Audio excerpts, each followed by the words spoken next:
96 FM Merkuri, sahabat, dan sudah waktunya perjalanan Rumah Sehat Surabaya karena sudah pukul 11 dan di hari Rabu waktunya Rumah Sehat menemani Anda selama kurang lebih 1 jam. Sahabat, kita akan memberikan edukasi dan informasi seputar kesehatan untuk sahabat-sahabat Merkuri untuk Anda ya.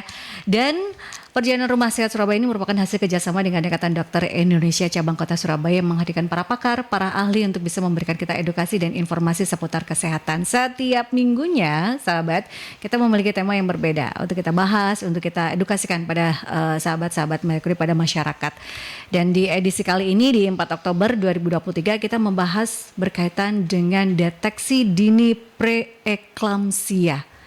Ya, sahabat, kalau kehamilan, kalau bicara ibu hamil ya, sebenarnya kita harus jauh-jauh mempersiapkan seorang ibu ini untuk bisa menghadirkan generasi yang luar biasa. Dan deteksi dini preeklamsi ini juga sangat penting untuk diketahui oleh sahabat-sahabat Merkuri, calon ibu ataupun remaja putri ini juga harus tahu, wajib paham berkaitan dengan hal tersebut. Sudah hadir di studio ada Dr. Rizky Pranandian, SPOG. Apa kabar Dr. Rizky? Terima kasih sudah hadir di Rumah Sehat Surabaya. Ya, alhamdulillah, terima kasih Mbak Yanti. Jadi terima kasih sudah diundang di sini untuk berdiskusi ya, sharing aja terkait dengan kesehatan pada ibu hamil, dalam katanya pada hari ini temanya preeklamsia gitu ya, deteksi dini pada preeklamsia gitu ya. Dan kalau bicara preeklamsi, Dok, untuk saat ini menurut pengalaman dokter ya, untuk pasien-pasien yang dirawat oleh Dr. Rizky seperti apa? Apakah masih banyak kasus-kasus preeklamsi terutama di Kota Surabaya? Kita tidak bicara Indonesia ya, Dok ya, tapi di Kota Surabaya ini seperti apa kondisinya? Ya, terima kasih. Kalau ngomong masih banyak, saya harus jujur gitu ya. Jadi banyak, memang banyak. Jadi ini yang harus saya sampaikan, bahwa memang angka kejadiannya dari kehamilan yang di Kota Surabaya sendiri itu hampir 10-26% itu seorang ibu hamil itu akan mengalami suatu preeklamsia. Jadi para dokter ini sudah harus siap dengan tata laksananya dan sampai pencegahannya sebenarnya seperti itu. Jadi maka penting sekali deteksi dini itu kita harus mulai sejak dini gitu, Mbak Yanti, memang gitu. Jadi memang ini kota besar loh ya, tapi kasus preeklamsi masih cukup tinggi ya, Dok. 10-26% itu kan cukup tinggi gitu ya di perkotaan. Belum lagi, makanya saya bilang ini di perkotaan loh ya, belum lagi yang di daerah itu akan jauh lebih tinggi lagi. Maka dari itu kita membangun awareness terkait dengan deteksi dini preeklamsi, apa saja yang bisa kita lakukan ya, sebagai tidak hanya untuk ibu hamilnya tapi juga untuk keluarga, support sistemnya ini loh. Betul. Untuk mengetahui bersama. Dok, kalau bicara preeklamsi juga kondisi yang seperti apa sih preeklamsi supaya kita menyemakan persepsi terlebih dahulu ya berkaitan dengan preeklamsia ini. Ya, terima kasih. Jadi mungkin kita sharing sedikit lagi terkait dengan preeklamsia itu apa. Sebenarnya preeklamsia itu adalah peningkatan tekanan darah saat kehamilan pada ibu hamil. Memang mulai muncul itu di usia kehamilan 20 minggu. Nah, jadi dan juga biasanya kita ada gejala tambahannya, Mbak Yanti, yang mungkin kita harus waspadai, yaitu ada peningkatan protein dalam urin. Nah, itu yang mungkin kalau sudah terdeteksi peningkatan tekanan darah dan ada protein urin ya, biasanya kita sebut begitu, itu kita sudah bisa mendiagnosis ini sebagai preeklamsia gitu. Nah, itu harus segera dilakukan tindakan ataupun tata laksananya lebih lanjut gitu sebenarnya gitu. Nah, gitu. Itu kondisi dari preeklamsi, yaitu naiknya tekanan darah saat kehamilan terutama di usia 26 minggu ke atas ya, Dok ya. 20 minggu ya, 20 5 minggu. bulan. 20 minggu ke atas, kemudian saat dicek darah ada peningkatan protein di urin. Nah, ini sudah diprediksi akan terkena preeklamsi. Nah, ini harus ada tata laksana gitu ya, berkaitan dengan hal tersebut. Harus ada intervensi supaya kehamilannya tetap berjalan dengan baik. Kalau preeklamsi ini apakah ada penyebab utamanya, Dok, atau seperti apa? Sebenarnya penyebab utamanya ini masih belum bisa kita katakan pasti ini gitu, belum bisa. Jadi ini penyakit penuh teori. Nah, ini kalau guru saya bilang itu adalah penyakit penuh teori. Nah, tapi beberapa yang teori yang bisa kita ambil itu yang paling memungkinkan adalah memang suatu perubahan sistem imun dari ibunya sendiri karena kehamilannya. Jadi kalau ada yang ngomong dulu itu adalah ini suatu keracunan dalam kehamilan. Ya, betul. Jadi memang karena dari sistem imun kehamilannya inilah membuat tekanan darahnya naik, nah, akhirnya timbullah preeklamsia tadi itu. Terus ada juga beberapa teori ya terkait dengan kerusakan pembuluh darahnya gitu ya. Jadi pembuluh darah ini sudah kurang baik kualitasnya, akhirnya membuat tekanan darahnya tinggi. Nah, makalah muncullah preeklamsia tadi itu. Nah, itu beberapa teori penyebabnya seperti itu. Karena adanya perubahan sistem imun. Nah, Iya. kalau sebenarnya ini kan bisa berhubungan dengan apakah ada gangguan sistem imun di ibu. Ini kalau sudah dari awal ibunya mengetahui, itu bisa disampaikan ya dok ya, supaya waktu anamnesis itu diketahui ya dok ya. Itu seneng banget dokternya kalau ada pasien yang bilang, dok saya punya penyakit autoimun. Nah, kita udah waspada pada pasien-pasien kita yang alhamdulillah berhasil hamil dengan penyakit autoimun. Nomor satu dalam pemikiran kita tuh pasien ini mungkin akan terkena preeklamsia. Nah, gitu. Ya, Jadi ya. sudah kita lebih waspadanya double lagi, lebih lagi gitu Ya, seperti itu. Karena ini berhubungan dengan perubahan sistem imun dari ibu hamil tersebut ya, sahabat. Jadi kalau ibu hamil ini mengalami autoimun, dah ini akan beresiko gitu ya dok ya. Kalau bicara tentang faktor resiko juga, faktor resiko dan bahaya jika seorang ibu hamil terdeteksi preeklamsia itu apa saja dok? Oke. Sebenarnya faktor risikonya itu sangat bisa kita gali. Ya. Waktu kita wawancara pertama kali ketemu pasien itu sebenarnya. Mungkin pasien datang di hamil usia masih kita biasanya ngomong minggu ya, 8 minggu, Ya. 10 minggu atau trimester pertama, itu bisa kita gali lebih dalam lagi. Ada nggak sih pasien ini resikonya kalau pada terkena preeklamsi di kehamilan selanjutnya gitu ya. Nomor satu, kehamilan pertama. Jadi hamil pertama itu sudah harus waspada, dia bisa terkena preeklamsia. Kemudian pasien-pasien dengan malnutrisi ada dua, kekurangan energinya jadi kurus banget, atau obesitas besar banget, jadi dua ini. Jadi jangan ngomong Less obesitas, dan over, more. ya. Less dan over gitu ya. Jadi kita harus hati-hati banget itu dengan malnutrisi itu. Jadi kita harus hati-hati banget. Dan tadi salah satunya adalah autoimun tadi, penyakit autoimun pada pasien-pasien yang punya lupus ya, yang mungkin pernah dengar penyakit autoimun ya, lupus, itu harus hati-hati. Dan jangan lupa pasien-pasien dengan hipertensi kronis. Jadi jadi dia sudah mengalami suatu hipertensi sebelum hamil pun sudah ada. Dan itu harus disadari pada pasien. Jadi gitu. Dan ada juga pasien dengan kelainan metabolik, contohnya ada diabetes ya, baik, yaitu faktor resikonya. Nah, itu beberapa faktor resiko. Kita ke penelpon terlebih dahulu. Selamat siang Merkuri. Selamat siang. Assalamualaikum warahmatullahi wabarakatuh. Waalaikumsalam warahmatullahi wabarakatuh. Apa kabar Pak Sumarwito? Ya, selamat siang dok. Selamat siang Bapak. Ya, baik. Saya Sumarwito ya. Ya, Ini Pak.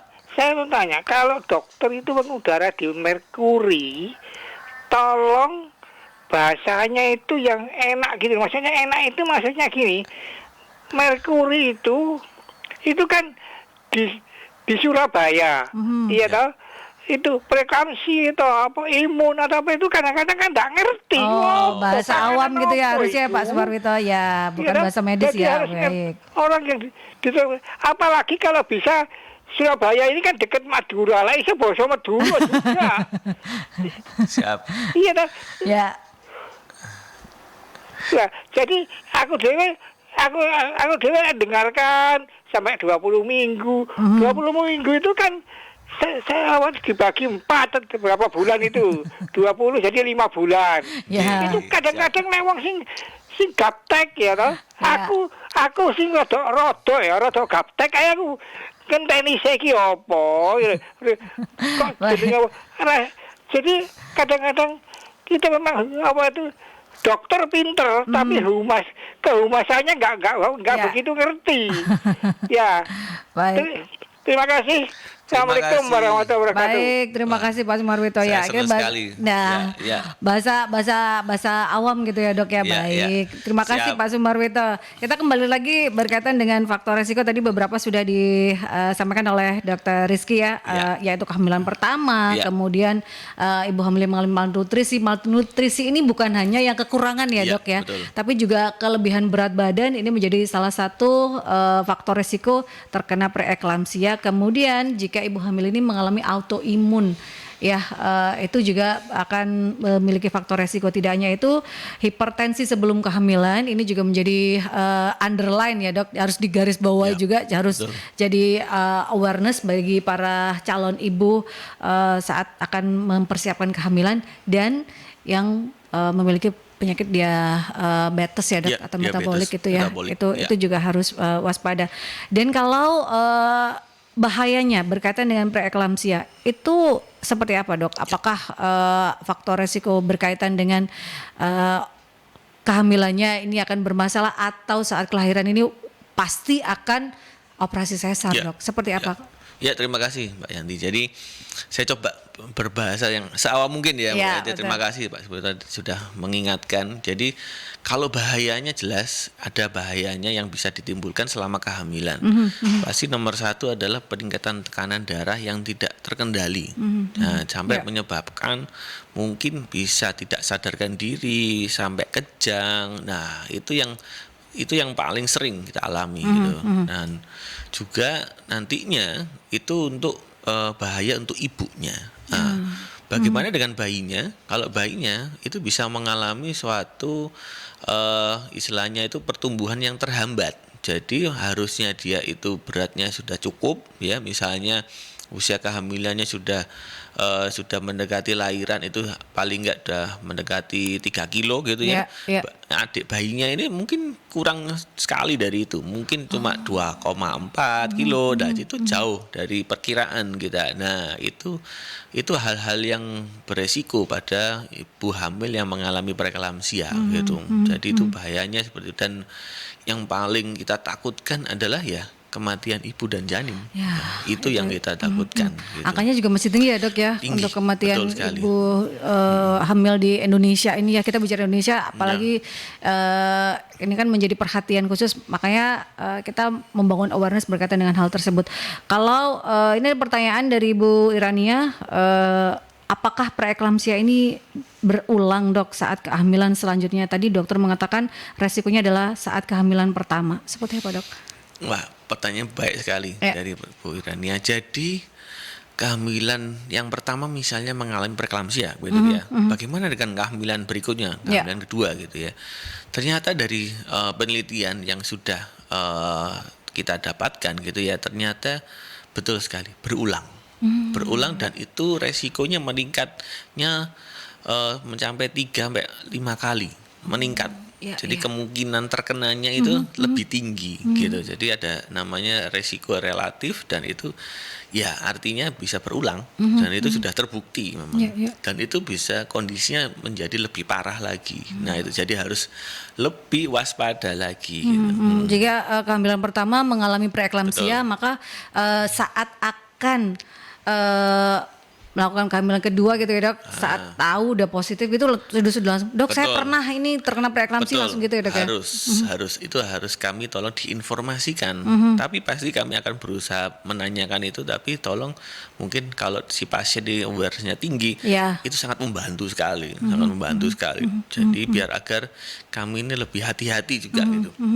Dok, kalau kita temanya adalah deteksi dini preeklamsia. Ya. Cara untuk mendeteksi dini preeklamsia yang bisa dilakukan saat usia kehamilan, karena ini kan resikonya adalah 5 bulan ke atas gitu ya dok ya. Betul. Berarti kan harus 5 bulan ke bawah ini melakukan pemeriksaan. Deteksi dininya seperti apa? Ya, terima kasih Mbak Yanti. Jadi harusnya kita deteksi dini itu betul sekali. Paling saat ini menurut literatur yang terbaru itu kita bisa sangat awal.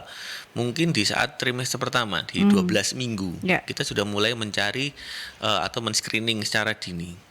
Sebenarnya kita tuh mempunyai buku istilahnya monitoring ya untuk kehamilan itu yang buku kesehatan ibu dan anak warnanya Pink, pink. ya. Nah, itu sebenarnya ada sebagai alat bantu. Maka dari itu mungkin pasien-pasien kita atau ibu-ibu hamil kita itu juga bisa membaca itu gitu. Itu sangat bagus banget, informatif sekali. Itu yang pertama. Yang kedua, memang kalau sudah pasien sudah hamil datang ke kita, biasanya kita harus tadi mencari faktor risiko yang nomor satu dari anamnesa, menjadi mencari riwayatnya dulu.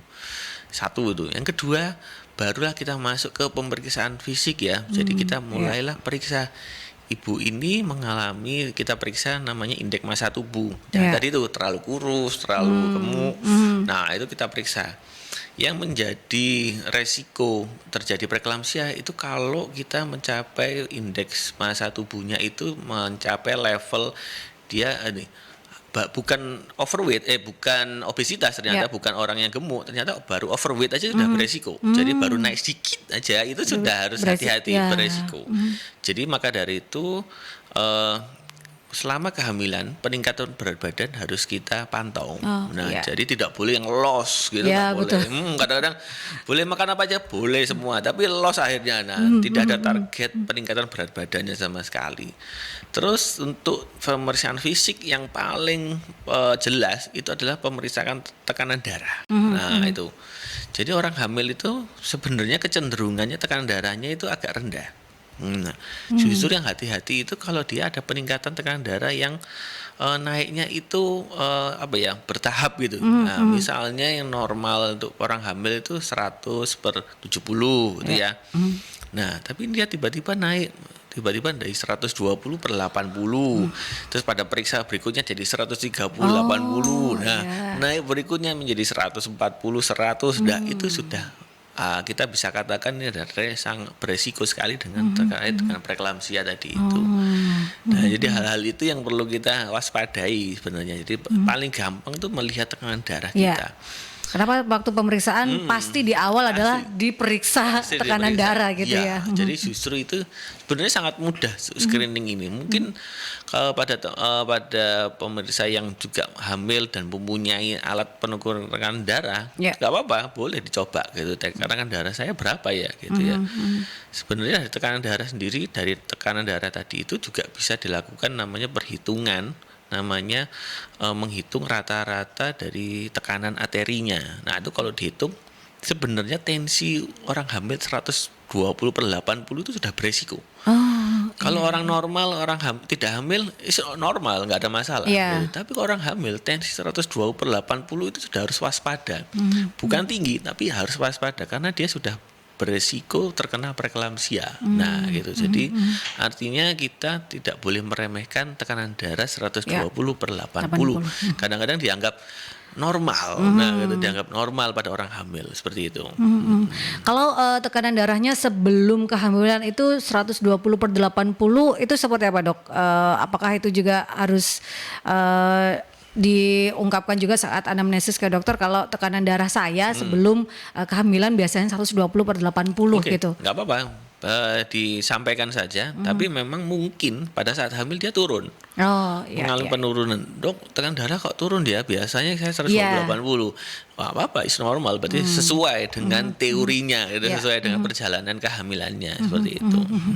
Jadi memang untuk tekanan darah ini yang harus menjadi hal yang diwaspadai ya, harus dicek secara berkala terutama untuk ibu hamil. Untuk gejala preeklamsi ini ada nggak sih, Dok, yang gejala khasnya supaya oh saya ini ternyata sudah ada ini nih, saya sudah harus mulai pemeriksaan, sudah harus mulai rutin. Kadang kan ibu hamil itu ke dokter saja bisa dihitung gitu ya, Dok ya, untuk pemeriksaan gitu. Seperti apa, Dok? Ya, terima kasih, Mbak. Jadi sebenarnya memang kalau sudah bergejala tadi pasti nomor satu dari peningkatan tekanan darah. Jadi tekanan darahnya harus diwaspadai, itu nomor satu. Jadi kalau dia sudah mencapai level di atas 140-an per 90 itu sudah preeklamsia sebenarnya. Kemudian yang paling sering kita periksa adalah protein di dalam urin. Jadi memang dari laboratorium ya, jadi periksa. Jadi kita harus waspada itu. Kalau memang sudah 140/90 biasanya kita minta periksa itu. Periksa itu. Kemudian memang sudah ada gejala-gejala yang mengarah ke komplikasi sebenarnya yang kita takutkan. satu nyeri kepala hebat. Nah, Ya. hati-hati. Mungkin tensinya tinggi banget, mungkin gitu ya. Jadi kalau orang Jawa itu kalau nyeri kepala itu macam-macam ya. Ya. Ada yang beliur, munyer. Betul. Kalau ini Keliyang-keliyang yang gitu ya. keliyang-keliyang, nah ini cekot-cekot. Nyeri. Jadi dia lebih nyeri ya. Nah, ini jadi tolong jadi dibedakan nyeri kepalanya. Jadi nyeri gitu. Jadi memang bukan pusing ya, Iya, jadi iya. memang nyeri kepala. Nyeri ya, bukan muter gitu Bukan. ya, tapi nyeri gitu betul, ya. nyeri itu hati-hati. Terus ada gejala yang mual muntah. Nah, itu hati-hati. Hamil besar mual muntah itu sangat jarang. Kecuali mohon maaf mungkin salah makan apa gitu, Ya. tapi itu jarang banget. Jadi biasanya ada toleransi, jadi nggak gampang mual, nggak gampang muntah. Tapi kalau sudah murmur mual muntah hebat itu hati-hati. Tolong mungkin ada peningkatan tekanan darah juga. Kemudian nyeri ulu hati.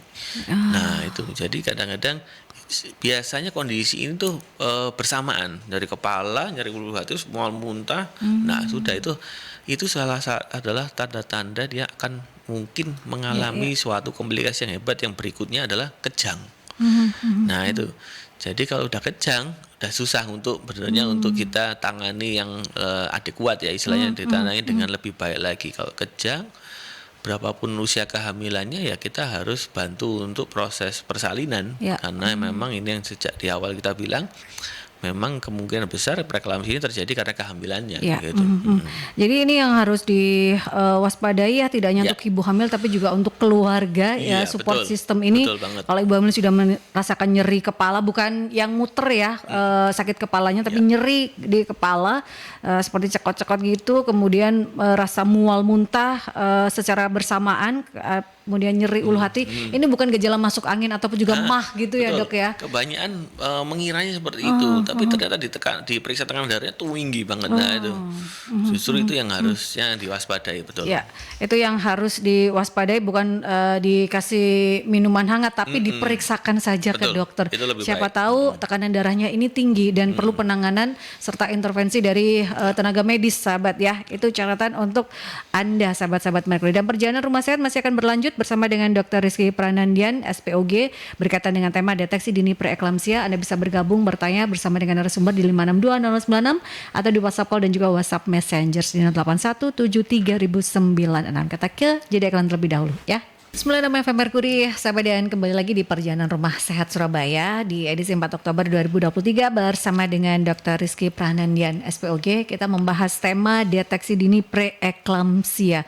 Tadi sebelum jeda, Dr. Rizky sudah mengatakan berkaitan dengan gejala dari preeklamsia, selain juga gejala yang muncul setelah melakukan pemeriksaan ya, sahabat, laboratorium ataupun juga anamnesis, tapi ada gejala-gejala yang sudah harus diwaspadai ketika ibu hamil ini merasakan hal-hal seperti nyeri di kepala, seperti cekot-cekot itu bukan berputar ya, sahabat, kemudian bersamaan dengan mual muntah di kehamilan lebih dari trimester pertama ya, masuk ke trimester kedua, itu yang harus diwaspadai. Kemudian bersamaan juga selain dengan nyeri kepala, mual muntah, ada nyeri di ulu hati. Itu sudah harus mulai datang ke fasilitas kesehatan ya sesegera mungkin, karena mungkin bisa jadi tekanan darah Anda, para ibu hamil ini tinggi, sahabat, sehingga ini akan beresiko terhadap preeklamsia atau bahkan ini sudah masuk dalam preeklamsia. Ada pertanyaan dari Bu Santi, resikonya apa saja ya, Dok, saat ibu hamil ini terkena preeklamsia?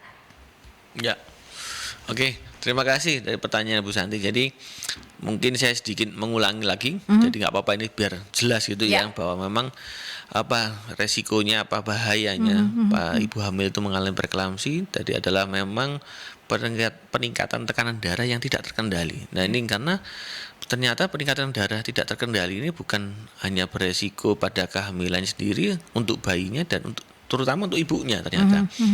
Dan untuk ibunya itu seperti orang awam juga ya gitu, seperti orang biasa tidak hamil, kalau tekanan darahnya tinggi, pasti yang bisa muncul, yang kita takutkan adalah stroke. Mungkin. Jadi itu yang harus hati-hati. Jadi ada penurunan kesadaran karena pecahnya pembuluh darah di otak. Iya, bisa, itu beresiko sekali. Tapi memang sebenarnya itu hal yang jarang. Cuma kita harus waspada. Kemudian yang paling sering yang seperti saya sebutkan adalah kejang. Nah, itu kejang itu kita harus benar-benar hati-hati karena dia adalah salah satu komplikasi yang tersering gitu ya. Dan sebenarnya sebelum kejang itu sudah ada tanda-tandanya. Nah, tanda-tandanya seperti disebutkan Mbak Yanti tadi, yaitu nyeri kepala hebat, nyeri ulu hati, ada mual muntah. Nah, tolong segera diperiksa, gitu ya. Jadi jangan terlalu dianggap remeh gitu ya. Kadang-kadang dianggap biasa, karena masuk angin gitu ya. Itu nanti tidak periksa, nanti mintanya dikerokin, selesai. Nah, itu ya. Sebelum itu terjadi, tolong diperiksa aja dulu. Itu jauh lebih aman menurut saya gitu sebetulnya. Memastikan terlebih dahulu gitu ya dok ya, apakah Betul. udah masuk angin atau memang tekanan darahnya yang tinggi gitu ya. Iya, Dipastikan akan lebih baik karena kan ini ada makhluk ya di perut ini ya, ada baby, ada janin ini yang harus dijaga juga. Betul. Jadi ibunya juga harus sehat itu ya sahabat. Dan preeklamsia ini tadi dokter sempat mengatakan bisa berulang, tadi ditanyakan oleh Ibu Irania, apakah ini bisa juga dikatakan genetik dok atau keturunan? Nah kita pengen dokter Rizky menjawab hal tersebut. Iya, terima kasih. Ini pertanyaan yang paling sering ya Sering kita gitu ya. tanyakan ya. Jadi kalau takutnya memang pasien-pasien saya itu bilang, dok nanti kalau hamil berikutnya ini ya pasti preeklamsi gitu ya. Berarti ini turunan ya dok. Iya. Nah ini kadang-kadang kita harus agak saya luruskan dulu ya masalah keturunan. Jadi kalau genetik itu memang pada semua orang, termasuk saya pun sendiri itu pasti punya genetik pada penyakit tertentu. Iya. Cuma terpicu oleh sesuatu atau tidak. Nah, penyakit itu muncul kalau ada pemicunya. Jadi sama dengan preeklamsi ini. Jadi kalau kita punya faktor risiko tapi pemicunya tidak ada, nah pemicunya adalah kehamilan sebenarnya. Nah, kalau kehamilannya muncul, mungkin preeklamsinya muncul. Nah, itu kalau nggak hamil ya nggak akan muncul preeklamsinya, gitu istilahnya gitu. Nah, kemudian apakah ini keturunan? Enggak, keturunan itu sangat terkait dengan kromosom seks. Jadi misalnya penyakit ini hanya muncul pada laki-laki, nah atau pada perempuan. Nah, itu baru dia diturunkan secara kromosom X-nya gitu ya. Nah, Y-nya gitu ya. Baru muncul nah penyakitnya ini bukan. Jadi ini adalah penyakit genetik gitu. Tapi bukan penyakit turunan gitu. Kalau keturunan ini kan pasti akan diturunkan gitu ya. Betul. Tapi kalau ini adalah genetik. Jadi setiap orang itu berpotensi. Atau kalau bahasa Jawanya adalah ada bakat, ada bakat berkaitan dengan penyakit tersebut gitu ya. Ada bakat terkait dengan preeklamsia. Nah itu, jadi setiap orang itu bisa jadi tergantung pemicunya itu apa ya. Itu sahabat, bukan keturunan, tapi penyakit ini memang secara genetik iya gitu ya. Dan berulang ya itu pasti saat kehamilan memang ya dok ya. Betul sekali. Itu untuk terapi ataupun juga pendampingan khusus bagi ibu dengan faktor resiko preeklamsia ini seperti apa? Karena kita bicara juga tidak hanya ibu hamilnya tapi support sistemnya juga supaya saat ibu ini sudah terkena preeklamsia, pendampingannya seperti apa dok? Ya, terima kasih Mbak Yanti. Ini sangat saya senang sekali dari tadi. Memang harapannya itu keluarga itu juga ikut waspada gitu ya. Ternyata pendampingan selama kehamilan itu penting ternyata. Dan itu sudah ada beberapa literatur itu ternyata kalau suatu ibu hamil itu didampingi itu ternyata outcome-nya jauh lebih bagus. Terkait dengan persalinannya, terkait dengan kondisi bayinya, itu ternyata lebih baik. Itu dan itu jelas. Dan apalagi kalau misalnya ibu hamil ini suatu kehamilan resiko tinggi seperti ini dengan mengalami suatu preeklamsia. Jadi terapinya adalah memang kalau misalnya kita sudah berhasil mendeteksi dini di usia 12 minggu tadi sampai sebelum 20 minggu, kita ada terapi tambahan terkait dengan obat. Obat-obat yang bisa kita berikan itu adalah seperti obat pengencer darah tapi dosisnya kecil banget, sudah kita atur untuk orang hamil. Itu karena apa kok dikasih obat ini? Karena salah satu teori yang kita sebutkan tadi adalah kualitas pembuluh darahnya itu kan kurang bagus, jadi hambatannya tinggi. Nah ini biar agak lancar aliran darah dari ibu ke bayi, ya itu juga diberikan obat ini gitu ya. Salah satunya adalah untuk biar aliran darahnya tidak terlalu tinggi dan juga aliran dari ibu ke bayinya biar bagus. Jadi bayinya tidak mengalami suatu pertumbuhan yang terhambat seperti saya bilang tadi. Dan ada juga vitamin yang mungkin bisa kita berikan itu kalsium. Nah, ini teorinya, beberapa teori itu ada multivitamin boleh ya, tapi ternyata yang paling signifikan membantu adalah kalsium dosis tinggi.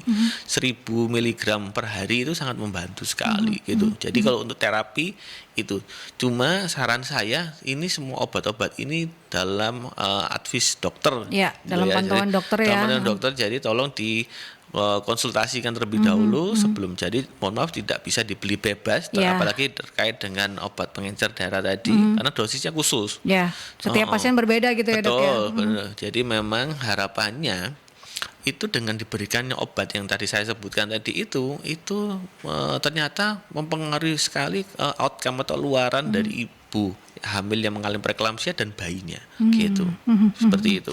Jadi itu pendampingan juga perlu untuk mengingatkan ibu mengkonsumsi vitamin dan juga obat. Kadang kan terlewat. Nah, ini yang juga harus diperhatikan gitu ya untuk pendampingan ibu hamil ini. Kalau bicara dengan apakah resiko preeklamsia ini bisa diturunkan dok? Kalau kita bicara tentang resiko atau faktor resiko adalah yang tadi sudah disebutkan kehamilan pertama, malnutrisi, baik itu overweight ataupun juga lesnya ya, kemudian autoimun, hipertensi dan diabetes. Apakah faktor resiko berkaitan dengan preeklamsia ini bisa diturunkan? Terutama saat kehamilan keduanya dok. Ya, memang gini, yang perlu kita waspadai adalah sebenarnya yang paling mudah itu melihat tekanan darahnya. Jadi gini, mungkin saat preeklamsia tekanan darahnya naik, mungkin. Nah, secara teori, setelah persalinan, seharusnya tekanan darahnya kembali seperti normal lagi, tidak mengalami darah tinggi atau hipertensi. Ternyata ada beberapa pasien yang tidak turun tekanan darahnya, jadi dia menetap, akhirnya berubah jadi darah tinggi yang kronis tadi, hipertensi kronis tadi. Nah, dan itu sudah menjadi salah satu faktor resiko untuk kehamilan berikutnya. Jadi artinya ada beberapa komplikasi itu tetap menetap pada pasien-pasien pasca persalinan preeklamsia ini. Itu yang perlu kita gali lagi gitu. Jadi jangan lupa setelah persalinan pasien dengan preeklamsia, tolong tetap memeriksa, periksa tekanan darahnya, paling gampang tekanan darahnya gitu. Kenapa? Karena ini dia bisa menetap gitu. Nah, kalau menetap berarti dia harus paling tidak dalam pantauan dokter ya atau tenaga kesehatan lah paling enggak gitu. Jadi apakah ini sudah layak hamil lagi ya untuk yang kedua kalinya gitu ya. Jadi justru yang kita kejar itu pengobatan sebelum dia hamil agar dia nanti kalau pengen hamil sudah siap. Nah, itu yang paling penting. Karena untuk kehamilan kedua faktor risiko preeklamsia 5 kali ya dok ya, lebih tinggi lagi gitu. Jadi itu yang harus diwaspadai. Ini ada pertanyaan dari Bu Nanda, apakah benar dok bisa terjadi preeklamsia pada ibu setelah 40 hari kelahiran bayi? Si ibu tersebut meninggal padahal sebelumnya terlihat sehat. Nah, seperti apa dok? Ya, semoga bisa membantu menjawab pertanyaan Bu Nanda. Jadi mungkin data-data yang kita dapat juga nggak kurang lengkap ya. Jadi semungkin saya mencoba menjawab. Jadi preeklamsia ini memang seperti saya bilang tadi, dia bisa menetap kalau hormon kehamilannya itu memang masih ada. Artinya dalam masa nifas masih bisa terjadi, betul. Karena dia masih ada. Karena kan kalau orang Jawa ngomong selapan ya, jadi 42 hari, 40. Nah, itu betul masih ada. Mungkin yang timbul pada hari yang ke-40 tadi itu komplikasinya kejang mungkin. Nah, jadi kejang yang tidak diketahui mungkin ya, tapi kalau memang dalam masa nifas kita tetap menyebutnya itu adalah kejang karena preeklamsinya. Gitu. Jadi baru kita singkirkan yang lain dulu, kita mikirnya yang itu dulu gitu. Jadi preeklamsia, kejang karena preeklamsia dulu misalnya. Kalau contohnya yang pasien itu meninggal tapi kan kita nggak dapat data meninggalnya kenapa. Mungkin ya yang bisa saya analisis seperti itu. Jadi ya justru memang awareness-nya itu bukan bayi lahir selesai. Jadi awareness-nya tetap sampai masa nifasnya selesai betul. Dan tadi itu masa nifas pun harus diperiksa tekanan darahnya gitu. Selesai melahirkan pun itu juga harus tetap ya sahabat, bukan sudah bayinya sudah lahir. Nah, itu kan masih harus tetap dijaga kondisi si ibu karena masih ada tahapan-tahapan menyusui dan lain sebagainya dari si baby ini ya sahabat ya. Kita ke jeda iklan terlebih dahulu, masih di Perjalanan Rumah Sehat Surabaya sahabat. 96 FM Merkuri, sahabat masih bersama dengan Dr. Rizky Pranandian SPOG di Perjalanan Rumah Sehat Surabaya, dan di tema Perjalanan Rumah Sehat kali ini kita membahas deteksi dini preeklamsia. Sudah banyak hal yang kita bahas, kita edukasikan pada sahabat-sahabat Merkuri. Kita juga sudah menjawab pertanyaan-pertanyaan sudah masuk di WhatsApp Messenger-nya Merkuri berkaitan dengan deteksi dini preeklamsia. Nah, tadi Dr. Rizky sempat mengatakan harus menjaga berat badan gitu ya dok ya, bukan berarti nggak boleh makan ya dok ya, tapi jangan loss. Nah, yang betul. pengen ditanyakan adalah seberapa idealnya kenaikan berat badan ibu hamil supaya tidak beresiko preeklamsia dok? Karena ada sepupu saya ya saudara gitu ya, kalau setiap kali hamil itu naiknya pasti minimal 30 kilo dok. Itu seperti apa dok? Kalau saya denger aja udah ngeri gitu. Artinya gini ya. Terima kasih Mbak Yanti. Jadi memang peningkatan berat badan selama hamil itu pasti diperlukan, pasti. Nah, ternyata memang ini menjadi concern kita di Kementerian Kesehatan. Jadi Dinas Kesehatan pun juga concern, ternyata peningkatan berat badan yang berlebihan itu ternyata beresiko terjadinya preeklamsia gitu. Artinya gini, jadi kita sebagai tenaga kesehatan itu harus bisa mengontrol ya, atau istilahnya itu mengendalikan peningkatan berat badan selama kehamilan. Paling nggak contohnya begini, misalnya pasiennya memang berat badan awalnya ideal, gitu ya, kita hitung sejak dia sebelum hamil, ideal. Nah itu boleh naik berat badannya itu 12 kilo sampai 18 kilo. Artinya mungkin tiap bulan maksimal naiknya 2 kilo. Nah jadi kita punya target. Bu, nanti naiknya 2 bulan boleh 1 bulan 2 kilo boleh. Nah itu kita bilang aja. Nah jadi gitu. Justru mungkin pola asupan gizinya yang kita atur. Nah berarti Bu, mungkin untuk karbohidrat, gula, garam itu wajar aja. Tapi kalau yang mungkin pengen lebih, itu proteinnya, sayurnya, buahnya itu boleh gitu lah ya. Tapi kalau yang karbo, yang dia memang kebutuhan kalori tinggi, betul. Tapi itu bisa dari protein juga bisa. Jadi ada substitusi ya gitu. Dapat dari asupan susu itu juga bisa. Nah jadi itu yang perlu diskusi dengan tenaga kesehatannya, mungkin sampai ke ahli gizi ya. Misalnya pasiennya seperti tadi itu naik 35 kilo. Kita nggak tahu start awalnya, misalnya dia sudah obesitas, naik segitu besarnya. Itu sudah pasti dalam benak kita sebagai tenaga kesehatan pasti preeklamsia, obesitas, diabetes muncul saat kehamilan. Udah dalam benak kita udah gitu. Untuk mengawalnya itu sudah sulit gitu. Mengawal kehamilannya udah sangat sulit gitu. Jadi kita istilahnya harus berkompromi ya. Nah, istilahnya dengan tenaga kesehatannya, dokternya dan ibu hamil ini.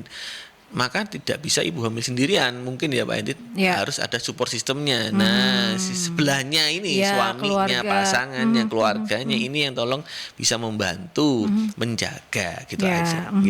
Itu yang terpenting ya, sahabat. Karena kan ibu hamil ini untuk kalau bicara makan, kan saya makannya berdua, alasannya pasti itu. Dan yang mengingatkan adalah suami dan keluarga. Boleh makannya untuk 2 orang ya, tapi dijaga porsi-porsinya, gizinya itu yang terpenting. Kalau bicara ibu hamil, kadang kan merasanya saya ini panas gitu ya dok ya. Jadi minumnya adalah yang dingin, yang manis. Nah itu juga harus diwaspadai gitu ya dok ya. Seger memang tapi.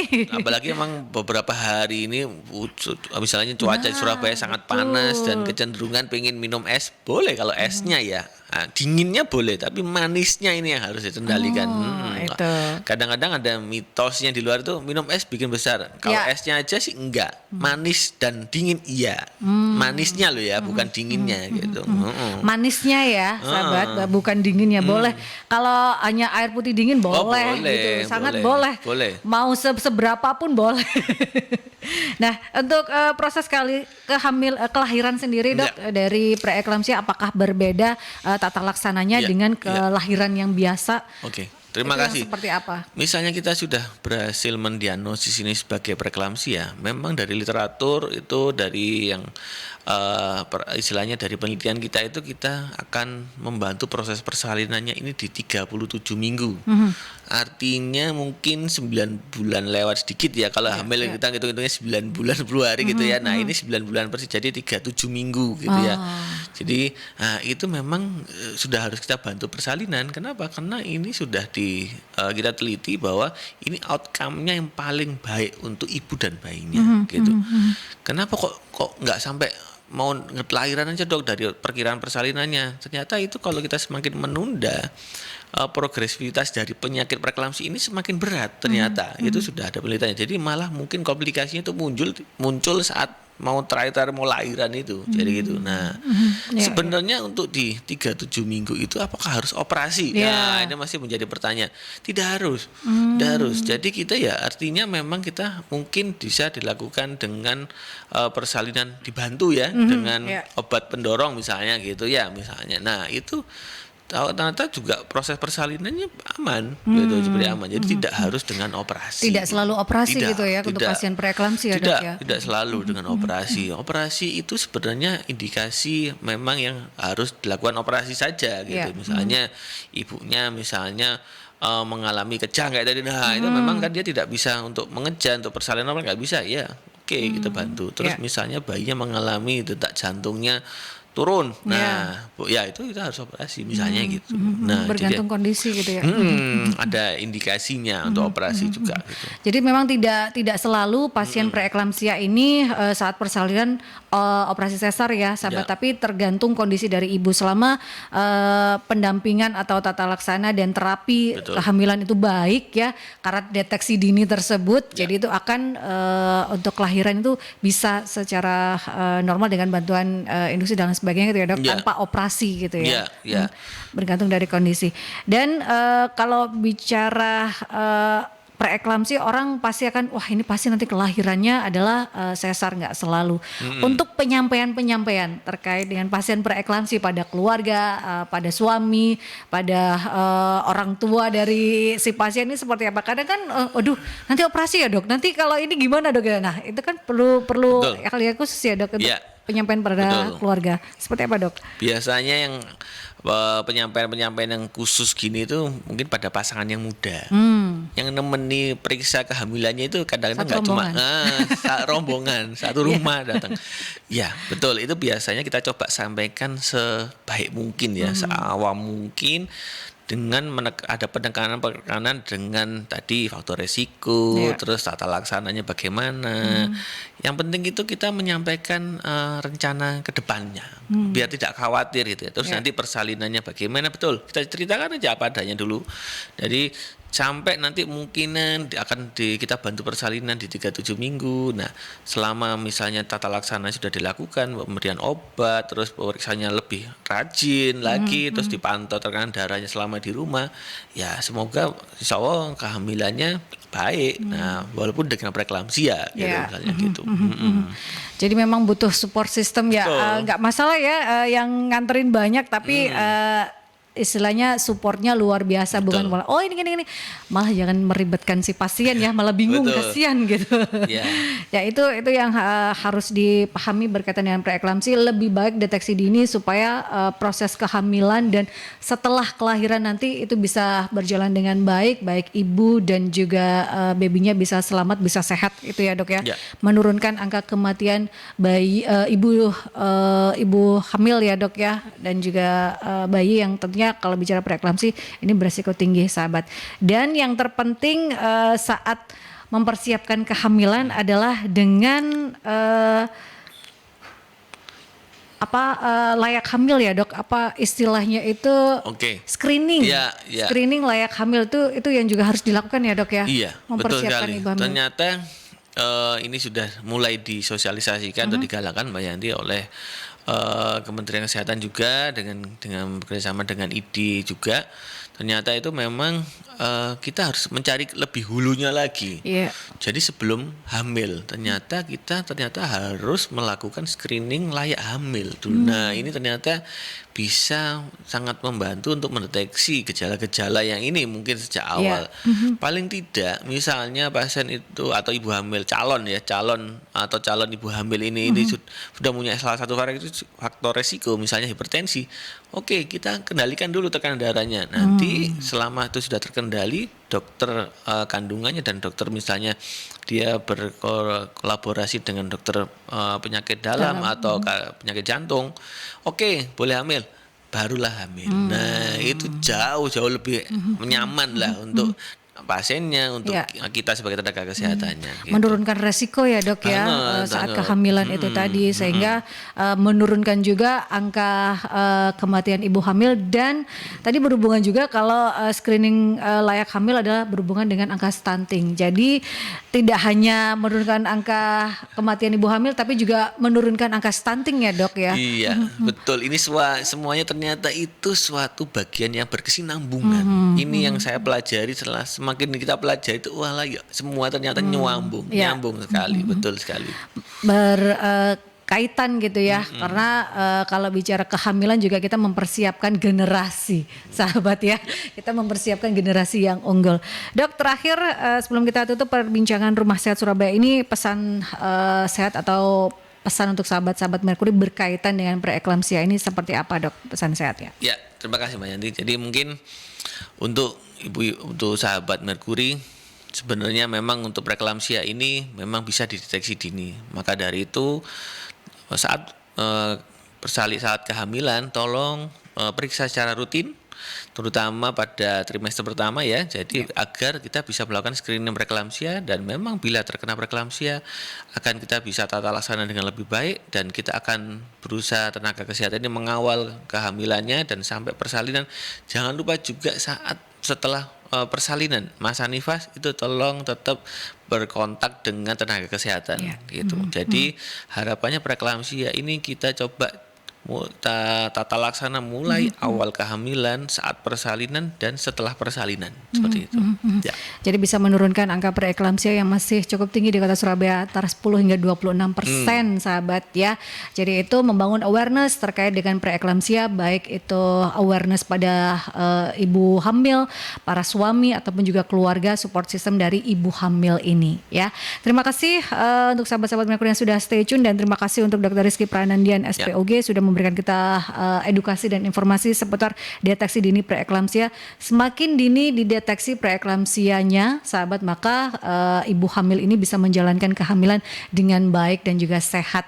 Setelah kehamilan pun juga itu bisa mendapatkan seorang generasi yang luar biasa. Dan yang terpenting tadi ya, setelah melahirkan pun juga harus tetap berkontak dengan tenaga kesehatan, sahabat, kalau bicara tentang preeklamsia ini. Terima kasih sekali lagi untuk Ikatan Dokter Desa Cabang Kota Surabaya menghadirkan para pakar, para ahli untuk bisa memberikan kita edukasi dan informasi seputar kesehatan.